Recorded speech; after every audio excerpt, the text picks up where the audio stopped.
पश्चिम बंगाल में कौन जीतेगा, बीजेपी या टीएमसी? बीजेपी को कितनी सीटें मिलेंगी, टीएमसी को कितनी सीटें मिलेंगी, हंग असेंबली होगी या फिर क्लियर मैंडेट? दोस्तों, ऐसे कई सवाल आपके मन में होंगे। सवाल इसलिए भी होंगे क्योंकि मेनस्ट्रीम मीडिया ने कोई क्लैरिटी बंगाल को लेकर नहीं दी है। एग्जिट पोल के नाम पर जो कबाड़ा मेनस्ट्रीम मीडिया ने किया है वो एक अलग कहानी है। हालात ये हैं कि एक्सिस माई इंडिया वाले प्रदीप गुप्ता ने तो बंगाल का एग्जिट पोल ही रिलीज नहीं किया। ऐसे में हम अपने दर्शकों के लिए आज नंबर्स लेकर आए। हम आपको बताएंगे कि कौन जीतेगा, कौन हारेगा, किसी कितनी सीटें मिलेंगी और क्यों मिलेंगी। हम नंबर आपके सामने रखें उससे पहले स्पष्ट कर देना चाहते हैं कि ये नंबर हमारी ग्राउंड टीम प्रभात रंजन मिश्रा, प्रतीश कुमार के इनपुट के आधार पर हैं। हमने कोई एग्जिट पोल नहीं किया, लेकिन हमारी टीम पिछले लगभग 3 महीने से बंगाल में ग्राउंड पर घूम रही है, लोगों से बात कर रही है और आपके लिए ग्राउंड रिपोर्ट्स लेकर आ रही है, जो लगातार आप हमारे चैनल पर देख रहे हैं और उसे प्यार दे रहे हैं। दी पैम्फलेट पर आपने हमारी रिपोर्ट्स देखी है, जिसमें हमने आपको बताया है कि 12,500 किलोमीटर की हमारी इस पूरी चुनावी यात्रा में बंगाल में हमें क्या क्या दिखा। हमने देखा है चंदन दास के, हरगोविंद दास के परिवार को, हमने देखा है तीस्ता बाढ़ में बह गए लोगों को, हमने देखा है गंगा सागर में डूबते लोगों की कहानियों को, हमने देखा है किस तरीके से यहाँ पे आदिवासियों का हाल है, हमने देखा है कि आरजीकर इंसिडेंट ने इस पूरे राज्य को किस तरीके से हिला कर रख दिया है। बंगाल भाग्य विधाता कौन होगा, इस चीज का फैसला जनता तो कर चुकी है, नतीजे आने। ऐसे में पैम्फलेट का एग्जिट पोल क्या कहता है। हमारी ये पूरी चुनावी यात्रा 4 फरवरी को शुरू हुई थी, अंत 4 मई को होगी, लगभग 3 महीने का समय। इसमें हमने देखा कि इस बार पश्चिम बंगाल में राज्य सरकार के खिलाफ भयानक एंटी इनकम्बेंसी है। लोग ममता सरकार से नाराज हैं। जिस तरीके से लॉ एंड ऑर्डर बिगड़ा है, इसने सीधी पुलिस मंत्री यानी कि ममता बनर्जी के शासन पर सवाल उठाया है। दोस्तों, हमारी ग्राउंड टीम ने पूरे बंगाल को कवर किया है। लगभग 13,000 किलोमीटर चलकर उन्होंने बंगाल की नब्ज को समझा और उस आधार पर हम ये नंबर लेकर आए हैं। नंबर बताएं उससे पहले एक छोटी सी बात और कि मेनस्ट्रीम मीडिया के ज्यादातर पत्रकार कह रहे हैं कि बंगाल के लोग बोलते नहीं, लेकिन कोई ये क्यों नहीं पूछता कि बोलते क्यों नहीं, क्यों मीडिया के सामने लोग चुप रहते हैं जैसा कि मीडिया दावा कर रहा है। इसलिए क्योंकि कोई भी बोलकर अपनी जान गंवाना नहीं चाहता। खैर, ये भी एक अलग कहानी है, आने वाले दिनों में इस पर जरूर बात करेंगे। आ जाइए नंबर देखते हैं। तो दोस्तों, हुमायूं कबीर की पार्टी आम जनता यूनियन पार्टी को 1 सीट मिलने का अनुमान है। याद रखिए, हुमायूं कबीर टीएमसी के विधायक थे और चुनावों से पहले उन्होंने टीएमसी से अलग होकर अपनी खुद की पार्टी बना ली थी। द इंडियन सेकुलर फ्रंट यानी आईएसएफ को बंगाल में 1 सीट मिल सकती है। अब आती है कम्युनिस्टों की बारी।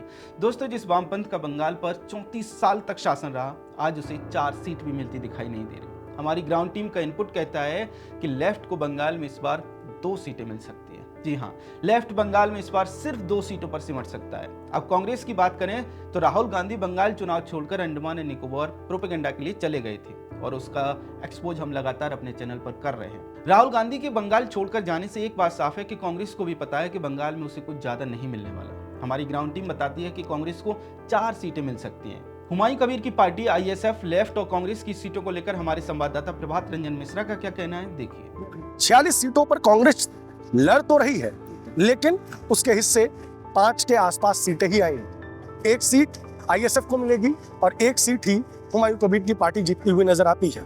34 सालों तक जिस कम्युनिस्ट का शासन यहाँ था, वो भी 2 से 4 सीटों के बीच सिमटती हुई हमें नजर आएगी। दोस्तों, अब आगे बढ़ते हैं और आपको बताते हैं कि टीएमसी को इस चुनाव में कितनी सीटें मिल सकती हैं। नंबर आपको बताएं उससे पहले याद रखिए, इस बार टीएमसी के खिलाफ जबरदस्त एंटी इनकम्बेंसी थी। शायद ये भी एक कारण है कि पूरे चुनाव प्रचार में ममता बनर्जी का कॉन्फिडेंस कमजोर दिखाई दिया। दोस्तों, मुख्यमंत्री ममता बनर्जी के पास 15 साल के अपने कोई काम लोगों को गिनाने के लिए नहीं थे।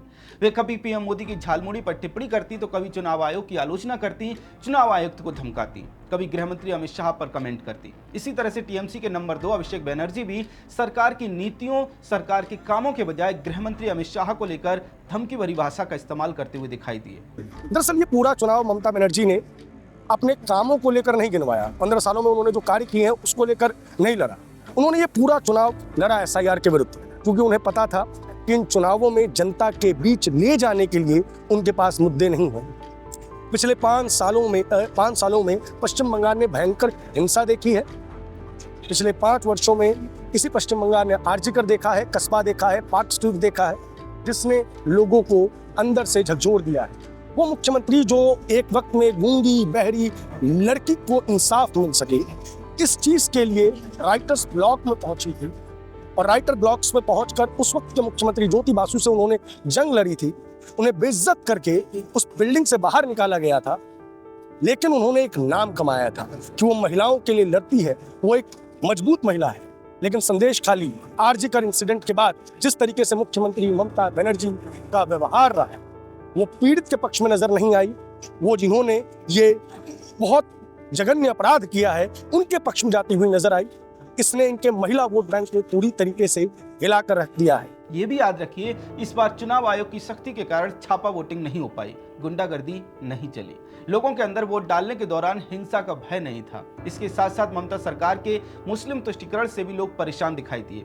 शायद यही कारण है कि इस बार जैसे मुस्लिम जबरदस्त वोटिंग करते हैं, उसी तरह से हिंदू भी मतदाता बाहर निकले और उन्होंने मतदान किया। हमारे संवाददाता का मानना है कि रिकॉर्ड स्तर पर हुई वोटिंग परिवर्तन का संकेत है। इन फैक्टर्स को ध्यान में रखते हुए हमारी ग्राउंड टीम टीएमसी को 121 सीटें दे रही है। इसमें 5 सीटें कम या फिर ज्यादा हो सकती हैं। लगभग 121 ऐसी सीटें हैं जो तृणमूल के खाते में जाती हुई नजर आएंगी। दोस्तों, बीजेपी की बात करते हैं। देखिए, बीजेपी ने इस बार अपना चुनाव प्रचार ग्राउंडेड रखा, बंगाल के स्थानीय मुद्दों पर पूरा चुनाव प्रचार केंद्रित किया। राष्ट्रीय स्तर से पीएम मोदी और गृह मंत्री अमित शाह समेत कुछ नेताओं ने तो स्थानीय स्तर से पार्टी के लगभग सभी नेताओं ने जोरदार चुनाव प्रचार किया। बीजेपी बंगाल अध्यक्ष समीक भट्टाचार्य के नेतृत्व में राज्य इकाई बहुत ही समन्वय के साथ काम करती हुई दिखाई दी। शुभेंदु अधिकारी से लेकर दूसरे सभी नेता ग्राउंड पर लगातार एक्टिव दिखाई दिए। इसका परिणाम ये हुआ कि पूरे चुनाव प्रचार में कहीं भी एक बार भी बीजेपी बैकफुट पर नजर नहीं आई। पीएम मोदी की रैलियों और रोड शो ने बीजेपी के प्रचार में उत्प्रेरक का काम किया। कहने का अर्थ यह है कि ब्रांड मोदी का भी प्रभाव इस चुनाव में साफ दिखाई दिया और नतीजों पर भी उसका प्रभाव रह सकता है। यही कारण है कि हमारी ग्राउंड टीम हजारों लोगों से बातचीत के आधार पर बीजेपी को 165 सीटें दे रही है। याद रखिए, इसमें 5 सीटें कम या फिर ज्यादा हो सकती हैं, लेकिन बीजेपी को पूर्ण बहुमत मिल सकता है।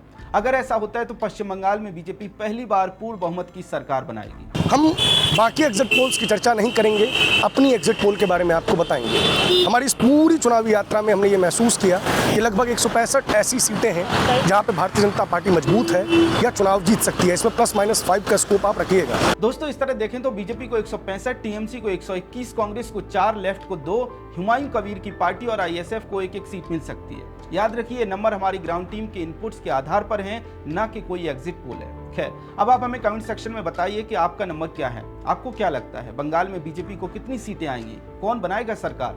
अगर आपको हमारा कंटेंट पसंद आता है तो हमारे चैनल को सब्सक्राइब भी कर लें। जय हिंद।